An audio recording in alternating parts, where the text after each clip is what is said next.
क्या सिर्फ 120 भारतीय सैनिक 3000 दुश्मनों को रोक सकते हैं? 1962 में रैजांग ला पर जो हुआ वो आज भी दुनिया की सबसे बहादुर लड़ाइयों में गिना जाता है। आज मैं आपको वो कहानी सुनाता हूं जिसे सुनकर आपका सिर गर्व से ऊंचा हो जाएगा।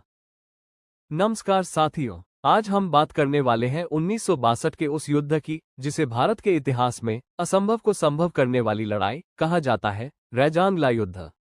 12,000 फीट की ऊंचाई, -30 डिग्री तापमान और सिर्फ 120 भारतीय जवान। आज मैं आपको अ से जेड तक इस युद्ध की पूरी कहानी सरल भाषा में बताऊंगा।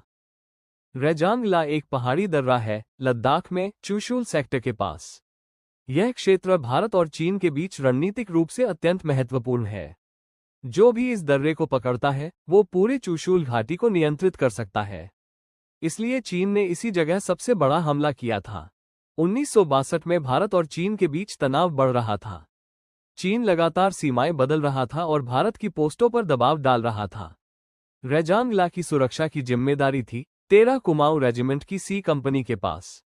इसका नेतृत्व कर रहे थे मेजर शैतान सिंह, जो बाद में वीरता के लिए परमवीर चक्र से सम्मानित हुए। भारत के सिर्फ 120 जवान और सामने चीन की लगभग 3000 सैनिकों की आधुनिक व्यवस्थित सेना। साथ में था मशीन गन, भारी हथियार और पूर्ण घेरा। लेकिन भारतीय सैनिक पीछे हटने का मतलब भी नहीं समझते थे।